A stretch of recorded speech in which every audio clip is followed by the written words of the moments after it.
If I could reach through the screen, I would knock you out right now. Remember when I said I never had any embarrassing moments on this show?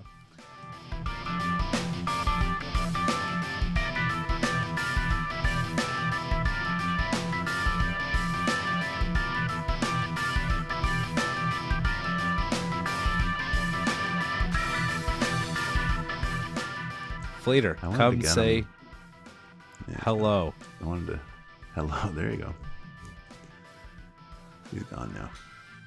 I was wondering what that noise was because I could kind of hear it through my headphones, but then What do you? staticky. You forgot you had a dog for a minute there. You're just kind of like it was just it was muffled. It was like his nails on the floor. I didn't know what it was. Yeah. So I wouldn't be used to that either after having a dog for 10 years. How long have you had Fleeter? 4, you ding dong. 4? I said I Is that couldn't hear it? because it's not. Anyway, what's your problem, man? You just started. I'm sorry. I just saw an opportunity just to give you a razzing. That's it. Stick it to me. Just be a jerk. Me. No, me. Yeah. Just to be a jerk, not you. Jerk. You're never a jerk, man. you're great, you know? It's like, That's right. you know, I take you for a guy where you just wake up, you're like, what's the story, Morning Glory? Oh. You know, and you're just ready to, you know, You're back. Eh? roll with it, you know? You're back. Keep going. Yeah. Keep going. Hey now. I don't know how much further I guess. I don't want to like turn this into a swamp song or anything, you know. Wow. It's just like, you know, some might say I'm pretty good at that. Some might say we will find a brighter day. Some might say we will Fine, yeah. Yeah, I don't know what I'll say. Yeah? Yeah. See? Yeah. You're like James Cagney if he was from Newfoundland. That's what that sounded like. Yeah, see? James Cagney, bye. There you go. All the way from the East Coast, see? Wow. Yeah. That I don't was know. pretty good. It's a talent, you know. Not many people have it. You see, I've been trying to work on my Noel Gallagher for this episode, but I don't really? think it's been working out. Yeah. It hasn't been working out, but Do you want to give maybe it a it'll shot? try. Maybe it'll try and make an appearance. Probably not. Just do it spontaneously. I'll just embarrass myself. So yeah, That's never happened before. I've never embarrassed myself on this show. No. I was just gonna say I miss the old singing. And we used to imitate vocalists like David Coverdale and Bon Scott and Joe Elliott. Yeah. I think I tried Rob Halford too at one point. You tried quite a few. Oh, and was it Accept? What's his name? Udo Schneider. Who was it? Dirk Schneider? Yeah. Udo. I don't remember you trying that. No? There was one that was really funny, and I can't remember which one it was. I think it might have been Free, Paul Rogers. Oh. There were a couple that were really good. Not too bad. I thought Udo I did was because it was like very like yeah, like, you know. I don't know. Close. But so good. So good. Liam Gallagher though is kind of a lot of fun to try and imitate some of these songs. Especially just to try and stand like him and like stand and sing like the way that he does. I could never figure that out.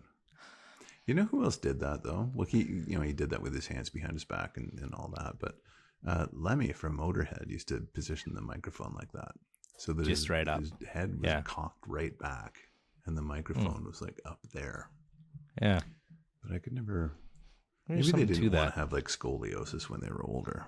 Maybe sing it right up. Like James. You know, it's really interesting though because I was listening to a podcast. The 500. I think I mentioned this before, and they were talking about this album. And Jim Jeffries, the Australian comedian, was talking about him, and so the comedian Steve Byrne, and they just like they were talking about just how he has this like crazy presence. He doesn't do a lot, but he stands there, and it's like you honestly can't take your eyes off of Liam Gallagher when he's singing. He just has this essence, this aura about him that is just very enthralling, I guess. Yeah, you know what? I agree with that. I guess what the reason why I kind of paused there is I just wish that he wasn't such a jackass. You know, that's really what it comes down to, because the music is great. We're about to talk about a gigantic record, but like gigantic. I don't know, just the attitude. You know, and I know I sound like an old man, all that stuff, but why? Yeah. You know, I mean, it was just, you know, there's the hooligans from the UK, man. Like, that's just kind of like, you know, that's just who they were. That's just what they did, I guess. And, I mean, Liam was really in it for the rock and roll, just the ethos of rock and roll. And Noel was in it for actually being a writer and an artist and a musician. And it was that, I think, was just the big clash. Like, so when Oasis came out, what was this? 95. This album came out. So I'm not really that old, but I definitely, like, at this point when this album comes out, but I definitely didn't get into it like everybody else did, or, you know, I like, even later on, you know, I knew Wonderwall and Don't Look Back in Anger, which, you know, are, as we'll talk about, like, huge tunes, but I wasn't really the one to try and like to get into Oasis, because just so many people liked Oasis, and I think I've just kind of always been this like, well, if everybody else likes it, I don't really want to like it right now, as you've probably been able to tell with some of the other albums we've talked about. But this one especially was just not very much, like, very high on, you know, my radar of bands to get into. That's an extraordinary thing, because, you know, what are we, 20 years apart or something like that? I felt the exact same way when this record came out. I had very, very little interest in you know, getting into this album, and probably really for that reason too, because I knew people who really, you know, were into this thing. And I remember seeing the CD, and it always was on, and I was like, I don't know, man, this isn't for me, and I avoided it. But I'll tell you now, I certainly, you know, I love it. I like it a lot. Yeah. You gotta respect it. It's a huge record. We talked about this previously. It's a gigantic album. You know, there isn't a bad song in this record, really, except those Swamp Song things. But yeah, I love those Swamp songs. I love those interludes. I do. Like, I think it's great, man. I think it brings back this idea of the album, you know, where it's more than just it, you know, it's more than just music, like some songs. Like, I think at the time too, a lot of like dance music was just coming out, or was really hot. And even they had mentioned that they felt like at the time there was no real bands with the kind of passion that they had, maybe outside of Nirvana, right? With like that they had, at least around the UK, because a lot of it was just club and dance music that was starting to come out, and that's what people were up to. And so I think this idea that you could throw in Swamp Song version 1 and version 2 into these as kind of little musical interludes, I think they're just cool bridges. But yeah, that was what I took away from this. Like, I guess I just don't see the point. I don't know. Especially in an album like this, because it's so full of great content that you don't really need to do that. But they're just so like, yeah, like, and this is something else I read or heard from Noel was like, you know, Paul McCartney is a genius. He's like, he's brilliant. He's a genius. He's like, I'm not a genius. He's like, I'm just a fan of music, and that's why there's so much that's been taken from different artists into their music, and I think that's what I gather from like those interludes. I don't know. That's just me. It's just me. It's just like my opinion, man. Who was the guy who played sax on that? He was a very noteworthy musician. I can't think of his name right now.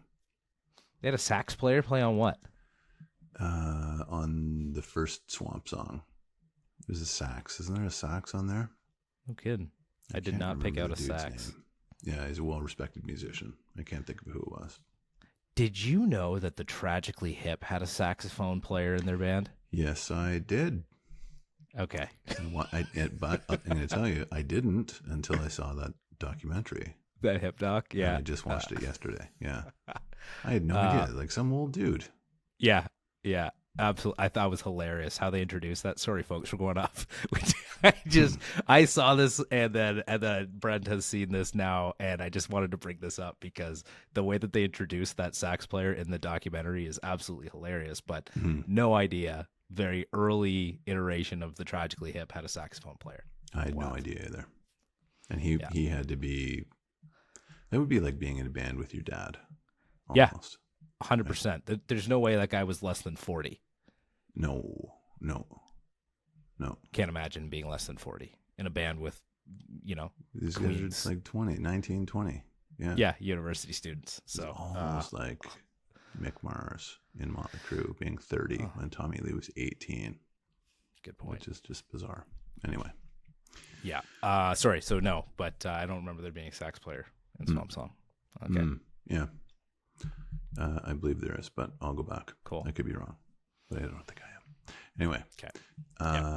So. Yeah. What did you think of the record? It's fantastic. It's gigantic. It's great. 1 to 12, phenomenal. This is unbelievable. Like I said, I know Wonderwall. I know Don't Look Back in Anger. I know Champagne Supernova. I know some might say, this is like, we've said this before about like greatest hits albums. This is a friggin' greatest hits album. Oh, absolutely. Yeah. I think it had 6 singles, and 4 of those went as far as number 2. 2 of them went to number 1. I can't remember which, but yeah, like 6 singles from this record. Wonderwall did not go to number 1. What was it? Was it Roll With It and Champagne Supernova that went to number 1? Probably. I don't know for sure, but I do know that Wonderwall was number 2. Weird, eh? Yeah, there was some other song that absolutely nobody could know what it is. I can't even remember what it's called anymore.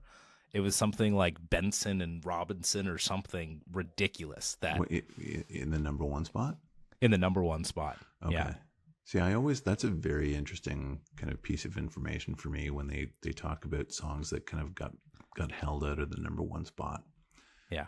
I was just reading about that the other day, that something, I think it was Def Leppard, I'm not sure, was held out of the number 1 spot by like Michael Jackson or something like that.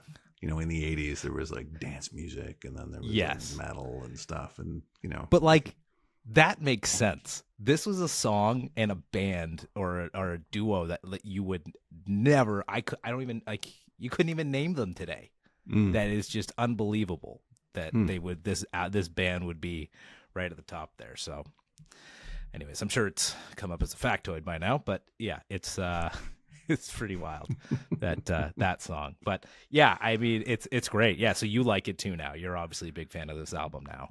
I do. And the way that it was mixed is a big deal for me too, because it's, and you and I talked about this previously, that they used a technique called brickwalling.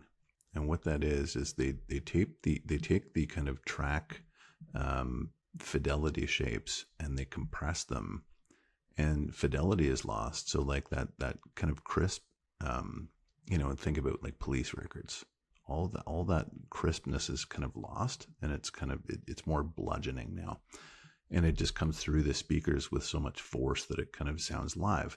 So on top of the guitars, they mixed Liam's vocal so far forward that it almost sounds like a live record, and it's just got this additional energy, that really kind of pushes the songs even further. Beautiful. Owen Morris, the producer of this album, is just like, he just absolutely crushes this, and I think he did definitely maybe as well. But man, the way that this album came out is, he's on the front cover. So good. Is that So there's 2 guys. One's walking past another guy. Okay. Is it Berwick Street where all the records are in London, something like that. Right. One guy is like a London DJ. I don't know his name, but the other guy is I think his name was Brian Cannon. He was the guy who designed the album cover. Like, it was his idea. Oh, so he's on the sweet. cover. But then the cool thing is, if you look really closely on the left-hand side, he's really, really small. but you can see Owen holding the master of the record, covering his face. It's almost like he's looking at it like you're looking at a dollar bill to see if it's legit. That's hilarious. Right. Yeah. Okay. Wow. Cool. Mm-hmm. That's the master of the record. The master That's tape. the master. Isn't that neat? Hope it doesn't blow away in the wind. Clearly it didn't. It's pretty evident. It still existed. That's great. Mm-hmm. Yeah. So their second album, they blew up pretty big after their first one, and took the world by storm. But it was a lot different, right? The record, we talked about production values, but even the songwriting was quite different from Definitely Maybe, because it definitely Maybe was very simple in the sense that it was just the bass was very simple. It was just those root notes, and then the drums were very simple patterns. And these songs were a lot more sophisticated. There was more attention paid to harmonies and melody and bigger choruses. So yeah, they really, really, kind of pulled up their socks with this record. Yeah. Yeah, Noel was saying that he was just in an absolute writing groove. He said that everything that he was writing just felt right and real, and you can really feel that. And what I think is insane is how Liam doesn't write any of this music, but he sings it so passionately and perfectly that you would think he writes it, but he has absolutely no. He doesn't care about that. He's like, you just write the songs and I will sing them, and that's how this is gonna go. Yeah. And they would get into the studio, and Noel would play him a song almost for the first time, and he would just sing it properly the first time. It's crazy the kind of chemistry that they had to love each other and absolutely abhor each other at the same time. Yes, it's true. Good point. Yeah. So, you want to go through the tunes? Let's get into it. Let's get into the stack. The tune stack, as Rick would say. Tune stack. All right. Yeah. Take it away. Hello. This is probably the best intro to the record that they could have had. Yeah. It's awesome. It's great. Obviously starts off with that little what's this pretty riff? It's Wonderwall. I guess one thing too to say about that, 6 singles off of this album. Okay, 6 singles, 2, and then you think about the rest of the songs on this album. 2 of them are the Swamp songs. So technically you've got 6 singles, right? 2 interludes, so that's 8. Now you're left with 4 songs really that haven't been released. I feel like that was kind of crazy. Right. So I guess people would know that Wonderwall, you'd think it was Wonderwall, potentially starting off the album. I don't know. Obviously it says Hello, but just the way that it kind of gets into it, it's very quiet and then cranks up for Hello, which was a great little tactic to just get you to blow your eardrums out.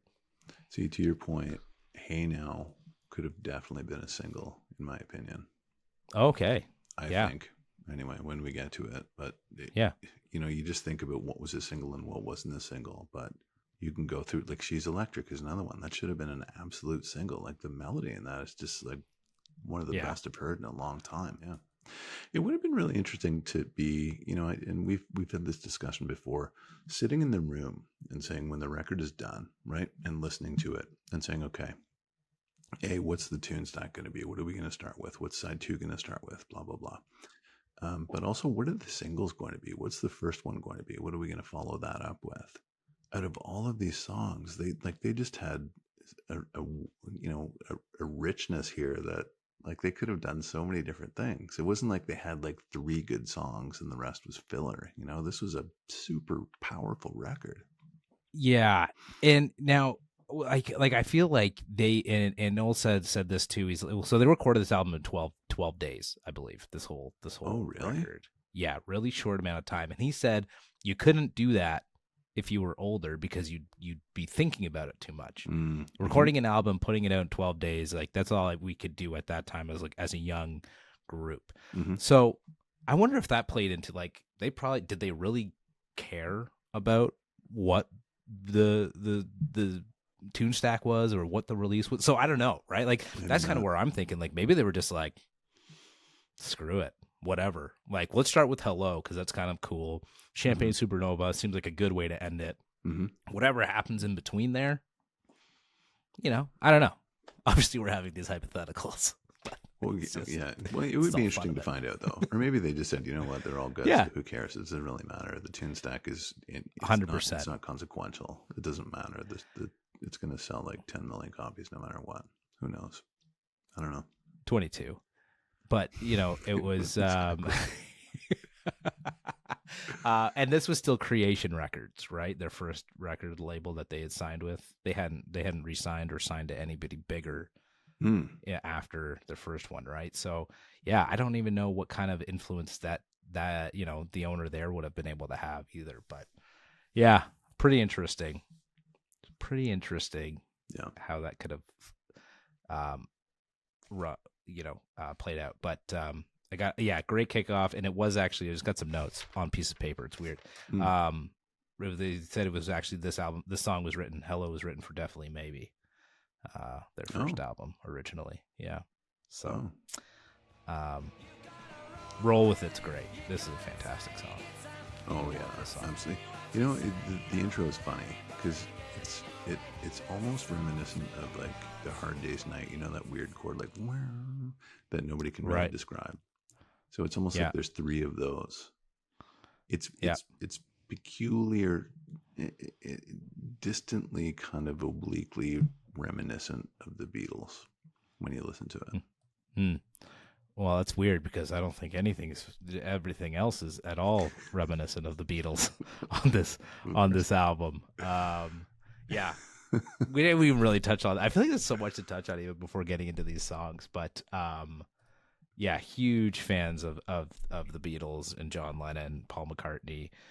So yeah, I wouldn't be surprised if there was a little bit of that for this as well. But yeah, nonsense. A lot of these songs, nonsense. Noel will even say that. Like, I don't even know what I was writing about or what we were singing about, but damn, this song is so fun to sing along to. You gotta say. I was at the Killers concert and they played this as like on the speakers before the band came on, and I was going nuts in this because it's such a great song to rock out to. It is. I love it. Yeah. No, so do I. It's a great song. Fantastic. Yep. And yeah, harmonies, the way that they come in with those, right? Know the roads down which your life will drive, Is it like they know what they're doing, man. They've got some great leads on top of their riffs. Like they just do a lot of things right. They really do. It's insane how much they do right. So yeah, great number 2, and then this little ditty in the number 3 spot. What is it, Wonderwall? Yeah. Unbelievable. Yeah. See, this was the song that kind of was emblematic of an album that I didn't like back in the 90s because I was like, I don't know, it sounds kind of whiny to me, and like it just dare I say, it just sounded weak, and I was like, I just didn't really understand. It was my own fault, right? Because I didn't listen closely enough, and I wasn't out of a certain age, I suppose. But yeah, I just heard this song, and I was like, no. Liam Gallagher absolutely hates singing this song. He's it's like a quote. This is like he gags every time they were about to perform this song. Absolutely hates it. Did he ever like it? I don't know. Yeah, it's a good point. I mean, like even Noel is like, really? This is the song that you people love? This one? This is the song you say is the best Oasis song? Wonderwall used to be called Wishing Stone, I think. Right. Yes. Yeah. This is a good one. I knew a little bit about this. Mm-hmm. Yeah, this is before they were introduced to like a George Harrison movie or something like that, or soundtrack to a movie. Yeah. And again, to your point, it's not about anything really. I don't think it's about, What did he say? He would always give a different answer. Like he liked doing that when people would ask him questions in the media. Noel, he was very, you know, kind of aloof, and he would say, "It's not about this, it's about that," and then he would, But he said it's about an imaginary friend that comes to save you from yourself, which I always thought was very peculiar. Yeah, I mean, there's a couple of things. Originally, he said it was about his girlfriend at the time, Meg Matthews, and then they broke up, and he said, no, it wasn't about her. It was about an imaginary friend, and then apparently it was about his friendship with Paul McCartney, who he wasn't friends with, obviously, at the time. And yeah, it's just all kind of all over the place with it. Yeah. Yeah. But I mean, it's a great, like, it's a great song to just kind of relate to yourself at any point in time, right? I mean, I feel like today is going to be the day that they're going to throw it back to you. Like, yeah, you know what? They are. It's going to be my day, right? Like anybody, you can just take the lyrics, and if you feel like shit that day, maybe this turns your day around. Maybe he just gives you something to look forward to. What's my Wonderwall? Absolutely anything could be my Wonderwall. So good for you. Look at that attitude. I mean, what else can I say? The other point to the along with this song is, I guess he actually recorded it on a wall outside of the studio. There's like a wall that was like a half wall. He's like, I want to record it on there, and it was like really cold, and they had recorded it. But at the end of the song, when you hear that little dun dun dun dun, right, you can hear birds chirping in the background as well. So you can hear a little bit of that from the recording outside if you listen closely. My turn. That's weird. Like Physical Graffiti, Led Zeppelin, Black Country Woman. You can hear it playing overhead because they recorded some of it outside. That's cool. I like that. Yeah. Yep. Cool. Yeah. Don't Look Back in Anger. This is a song that is like a mashup of All the Young Dudes by Mott the Hoople and the Imagine kind of piano line almost, right? From the beginning of Imagine. Like when you hear the first notes, you're like, what? Yep. And then a guitar comes in, but yeah. And he, people were always on Noel for this, but he said, like, what do you want? Like, and some of there's two lines that are from John Lennon too. I can't remember. Oh, I'm going to start a revolution from my bed.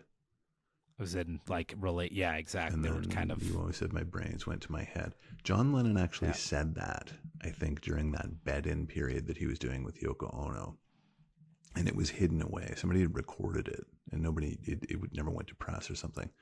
And Noel was at this party, and somebody pulled it out and played it, and he's like, "Oh, I'm going to steal that," and he did, and he inserted it in "Don't Look Back in Anger."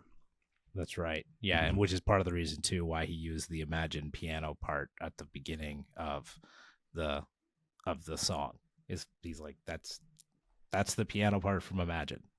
Like, did not deny it, and that was part of when he was saying too, like, I'm not brilliant. I'm a fan of music, and I know how to take things and arrange things and make it happen. But people will tell me, no, you can't do that. And I said, yeah, you fucking will, and you will buy the music. And look at that, they did. So he's like, you can tell me no, but you're still gonna go out and buy it.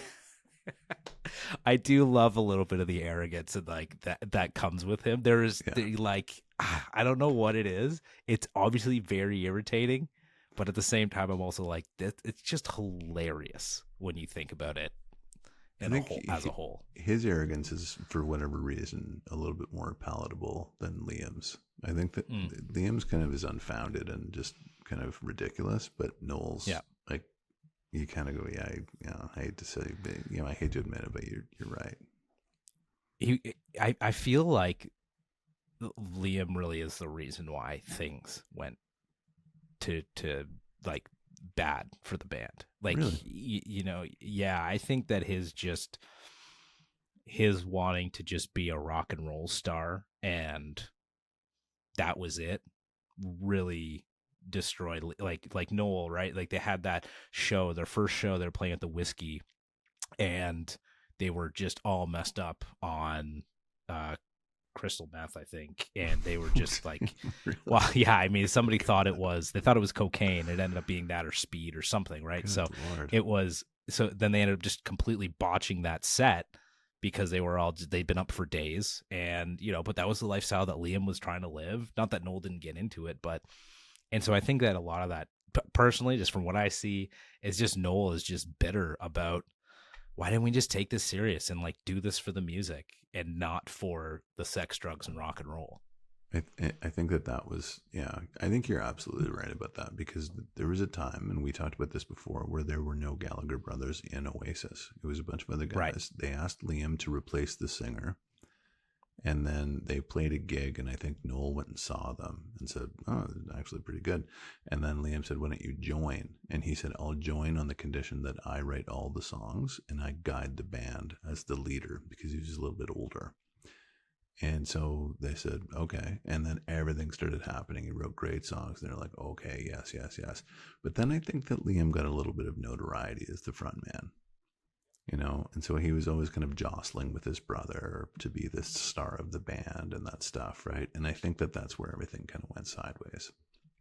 Well, they're making peace, and talk about making peace. You think about the album cover for this single. Do you know about the album cover for the "Don't Look Back in Anger" single? Mm-mm.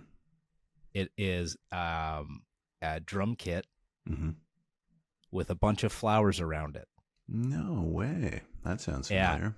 Yeah, exactly. So this was their ode, their homage to How about that? Ringo coming back to the band and to the Beatles. If you didn't know who Ringo Starr was, as I was leading up to that, to him coming back to the Beatles. So that's what they did with this album cover. I had no idea. Wow. Yeah. That's very cool. Very cool. That's what I liked about it. Sly little wink there. Yeah. Hmm. Yeah. Hey now. Easily could have been a single, and should have Easily been a could be a single. single. Yeah. Great song. They did a really great job with opening lines. I feel like these guys have like some of the greatest opening lines. I hitched a ride with my soul by the side of the road just as the sky turned black. I took a walk with my fame down memory lane. I never did find my way back. Like that to me is such a great like picture painter for this song. There was a couple other ones. Even Don't Look Back in Anger, like slip inside the eye of your mind. Don't you know you might find a better place to play? Great opening line. Wonderwall. Great opening line. Hello. Like these guys, a lot of great lyrics throughout, but I feel like Noel just really knew how to start a song off and really gripped you with his lyrics. The melody for like the verse, like the vocal melody is just, I've always loved it. It's just so cool, and Yeah. like it's a great combination, that melody with those lyrics, just like, shoot the song into the stratosphere kind of thing. Like that's what I really like about this song. It's just, there's so much bluster. I've always really liked it. Yeah, they do a great job of really taking their songs to different places. It's like you're not stuck in just sort of one. The long songs, I will say, this is a 51-minute album. Mm-hmm. A lot of songs that are over the 4.5-minute mark. Mm-hmm. But they feel okay. Yeah. They feel no shame. That's why I don't really care that much for the Swamp Song stuff, because it's a long album to begin with. It's not like there's only 8 songs and they felt like they had to extend it to 10 or something like that. Like that's what I mean. And I don't disregard what you're saying, but the fact that it's kind of more fun and interesting. Yep. I totally see that point. But at the same time, I just don't really get it. Well, I mean, with that said, Swamp Song version 1 follows up Hey Now. Was it Paul Weller? Is that the name? Oh. Do you have that in front of you? So yeah, actually, you're right. There's a Paul Weller. You're right. Yes. He plays. Maybe I'm wrong. Maybe he doesn't play sax. Maybe he plays guitar. I don't know. I thought there was sax, and I thought it was him. I could be mixing those two things up. Got it. Is that right? Yeah, what was it about Paul Weller? It's an excerpt of the Paul Weller featuring the Swamp Song, which was later released as a B-side to Wonderwall. That's all I have here. But, No, I think Yeah. they were just jamming or something like that, and then they thought it was cool, so they included it because it was Paul Weller. That was my understanding of it. There are a couple of lyrics in this Swamp Song. Leinikov, which said backwards is fucking hell. Oh, okay. Wow. I can't believe they ever swore. I don't believe it. Me either. Um, So not like yeah, again, like I like it. I think it's a cool little interlude. It's it's fun. Some might say fantastic. It's yeah. This was a single. This is a great song too. Ah, beautiful. There's a funny story about this where Owen Morris, I guess, how did this go? You probably know the story. The demo was recorded, and something about the song being either too slow or too fast, and Noel and Owen Morris listened to it and late at night and got the idea that it should be recorded again like right away. So they went and woke all the other guys up and played it. That's what it was. They sped it up because it sounded too slow. They sped it up and played it faster. But then Owen Morris was listening to the playbacks during mastering, and apparently how does this go? The first 3 bars were too fast. And so he had to like do all these weird kind of studio tricks to kind of make it fit in the song so that people wouldn't notice it. So he did all this kind of tinkering, but apparently if you listen to the rough tracks, like the first 3 bars of the chorus are just like super quick because of the band. They were playing too fast. No, did not know that. No. It's also a ripoff of a song by Grant Lee Buffalo. Oh, really? Yeah, the opening riff, he has a song called Fuzzy.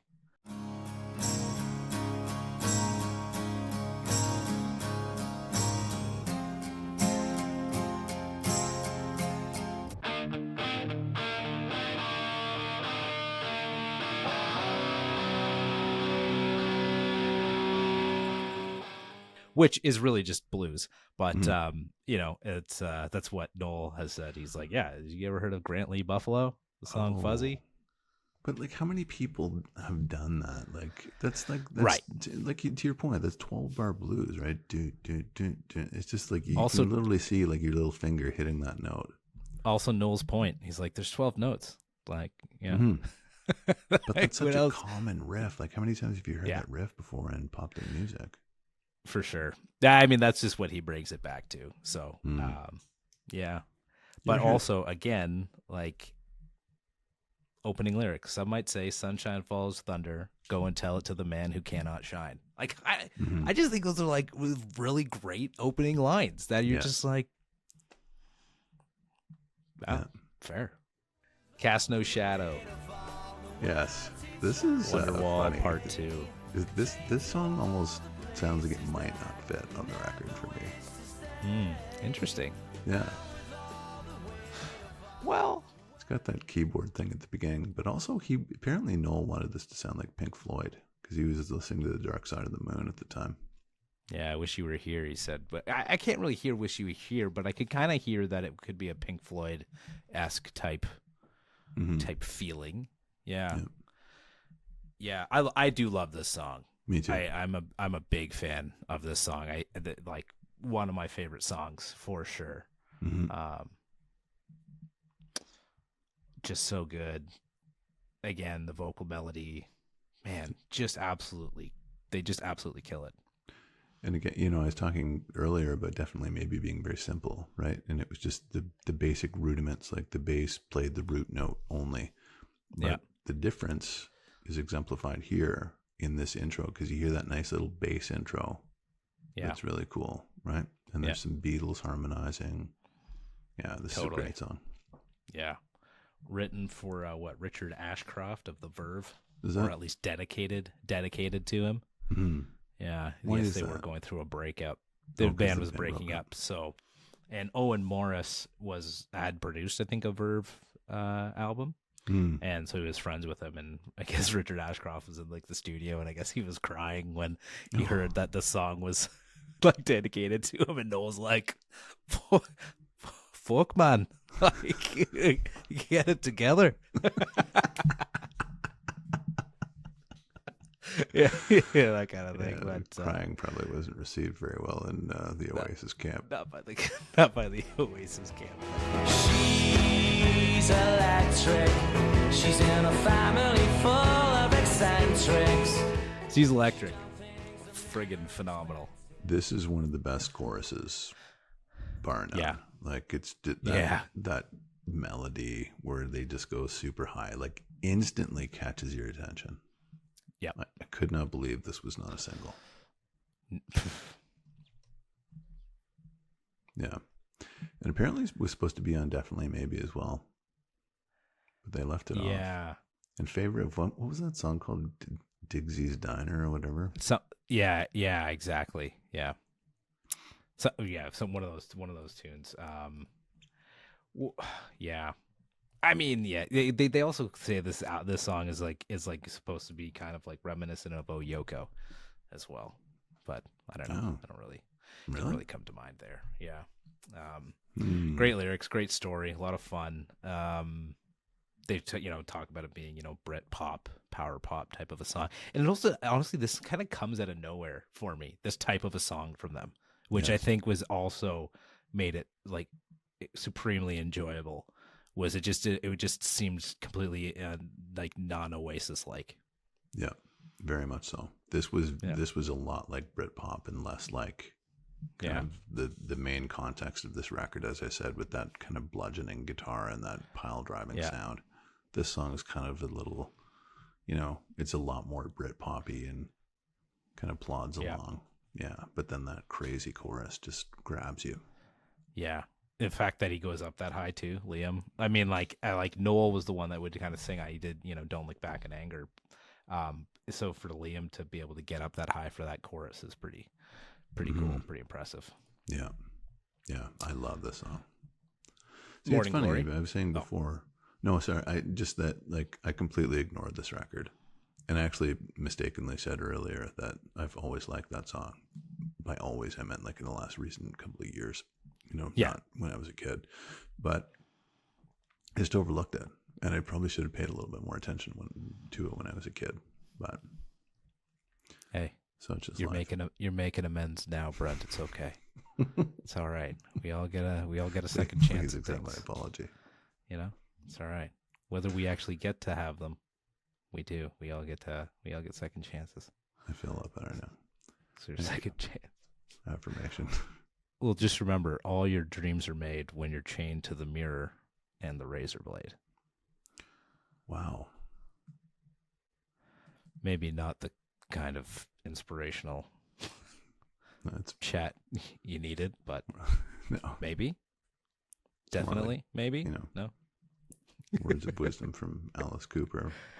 Yeah. Circa Could have 76, but yeah. Yeah. Yeah. Morning Glory. Great tune again. I love the song as well. Mm-hmm. So listen to the riff, the opening riff for this. It sounds a lot like REM's The One I Love. I think it might even be the same riff, really.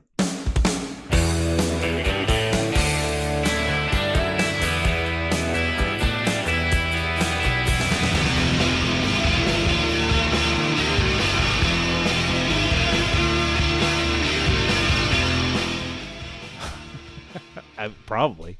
At this rate, absolutely it is. Mm-hmm. Yeah. Okay. Very, very similar. Wow. But again, 12 notes.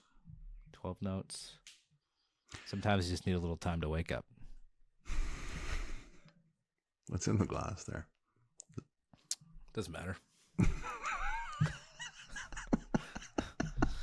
Doesn't matter. Look, folks, I'm into wine tonight, okay? All right, I'm just I'm having a bit of a, I just haven't been able to, All right, what are you going to do? All right, a little Pinot tonight? Oh. Okay, all right. So Doesn't matter. So, that's funny for two reasons. Your answer was hilarious. But also, when you held that glass up earlier, I thought it was water, and there was that much in it. Did you fill that whole glass with wine? I mean, pretty close. It's just wine. I mean, frig, man. I'm used to drinking bourbon and Good like, Lord. you know, double rum and I don't know. I don't even measure my rum and cokes. I just kind of even them out when I pour them into the cup, right? So Wow. You should have been an Oasis. I don't know. Yeah. Hey, I would have loved to have been Oasis. They would have chewed me out, though. I wouldn't have lasted. Would not have lasted. Yeah, that's good. Doesn't matter. Yeah. So Morning Glory. He never knew what Noel Gallagher never knew what it meant. I guess there's this chick from the States that would meet up with him or something. She'd be like, "What's the story, Morning Glory?" He's like, didn't she answer the phone that way or something? Maybe that was it. Any interaction he had with her, that's what she would say. Mm-hmm. And so I guess in an interview, they were like, "Well, like, what is that?" And he's like, "Oh, I don't know. Isn't that just an American saying, like top of the morning?" And they're like, "No." He's like, "Well, I don't know." But that's just what I took from what they were saying to me. So I took that, and then he doesn't even know why it's the title of the album either. He's like, I don't know. What a disaster in that camp. Hey, you can just imagine There's the stuff that went on. There's a lot of stories where he's like, I think that happened. I can't remember the conversation. Like him and the drummer, they had a falling out. He's like, you know, before that, the drummer, before they got Alan White, I think was the final drummer. And it's like, he's like, whatever he said happened, it probably happened. But they were just, you know, out of it. Not really, you know, I don't know. So. Rock and roll.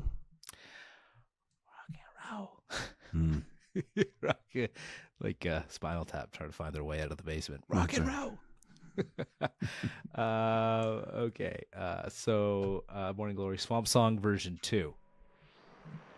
Skip.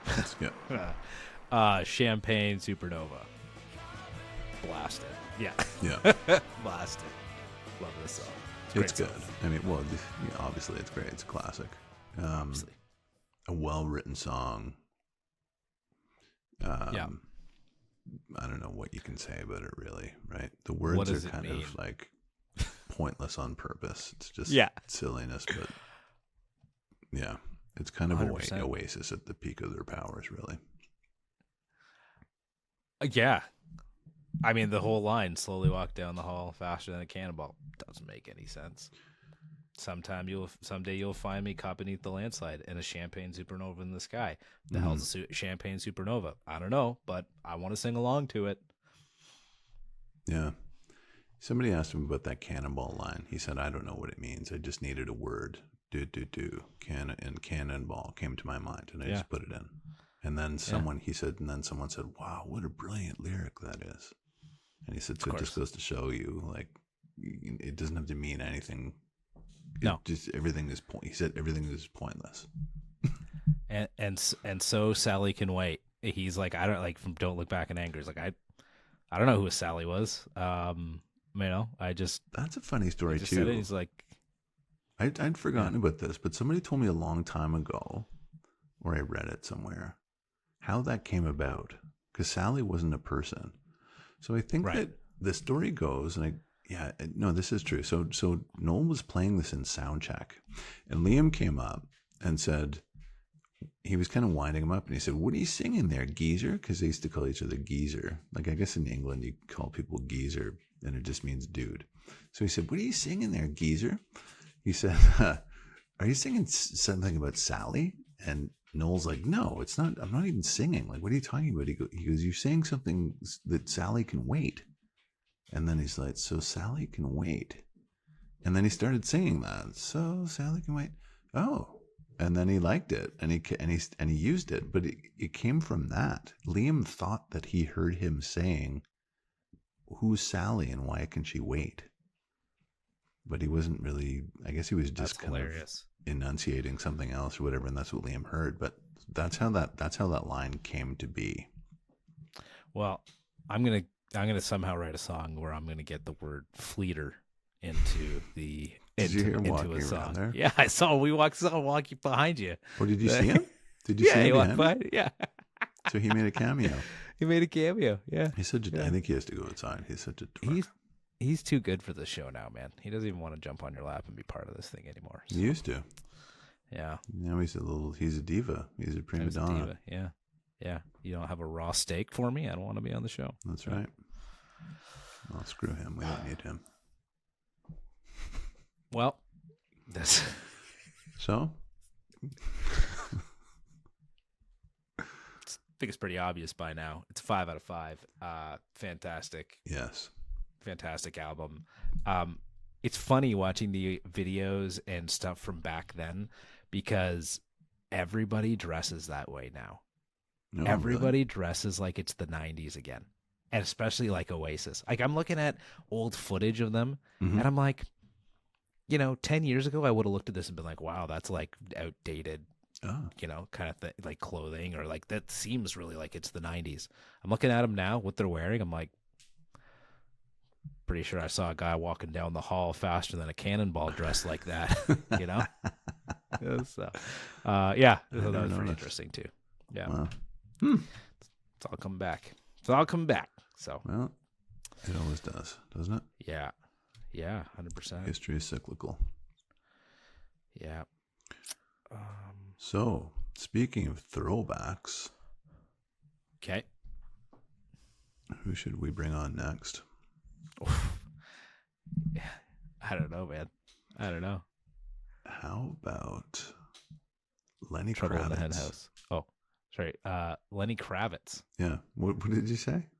Is it Trouble in the Hen House? Dark. No.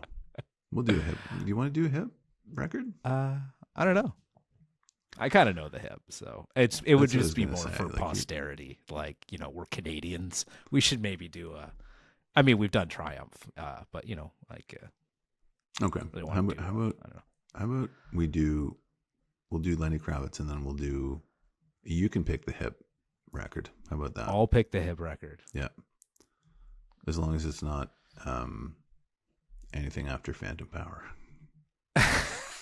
Nobody listened to the hip after that. It's so devastating because that was really when Gord was in his like songwriting, I know. like everything was very meaningful.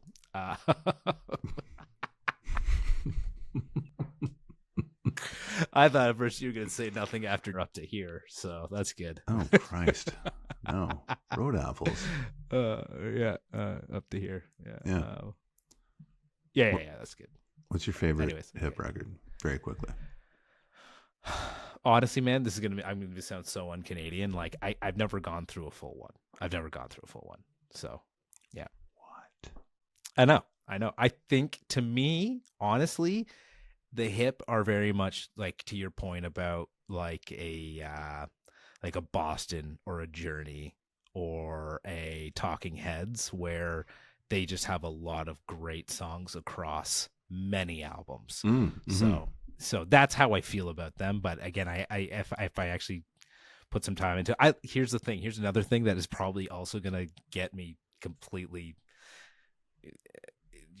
shut off from the music and Canadian music world is I love the hip story more than I love their music. Like I love the forming of the band and what they did and over a lot of their music. But I'm very much getting into their music again because of this documentary. Buddy of mine, we're learning a bunch of their tunes to be able to play them around a fire and stuff. So I think the appreciation is starting to grow. I used to hate Bob Cajun. I can see that. And now I absolutely love it. So I think it's just a growth period for me with the hip. I've always loved the songs, and it's kind of funny because the hip breaks so many rules. Yeah. Like we're talking about Oasis and everybody loving them, and so you're like, I don't really love them because it's that thing. I don't hate the band, but I hate the fans. Right. But everybody, like everyone, loved the hip, and Yeah. I was right in there. I loved the hip too, just as much as anyone, and still do. Wow. I mean, but Wow. I see what you mean by, liking the story better than the music, because the music wasn't really extraordinary, but there was something very special about it, and it that was down to, I think, Gordon Downey and whatever else. We can talk about all this later, but the hip broke a lot of rules, and they were exceptional, and they still do. It's funny because, you know, my neighbors and I play the music game. We go back and forth, and we have never, ever, and I've played that game 100 times plus, never picked a hip song, ever. Wow. It's like the hip exists in their own little world for people because we have some kind of a strange relationship with it that exists elsewhere, and we don't mix it with other music. It's very, very peculiar. It's very peculiar. It is. It's so weird. Mm-hmm. Okay. Well, now that we just had our own mini episode on the hip, we'll have a full episode at some point. But first, it's Lenny Kravitz. Okay, what Lenny Kravitz album are we doing? Let's do Mama Said. Mama Said. Yeah. I'm going to use my pen and my paper here. I'm going to write it down. Mama Said. Oh, he has a song, Mama Said, knock you out. Ugh, I'm going to knock you. Is that not Lenny? That's not Lenny Kravitz. Okay. If I could reach through the screen, I would knock you out right now.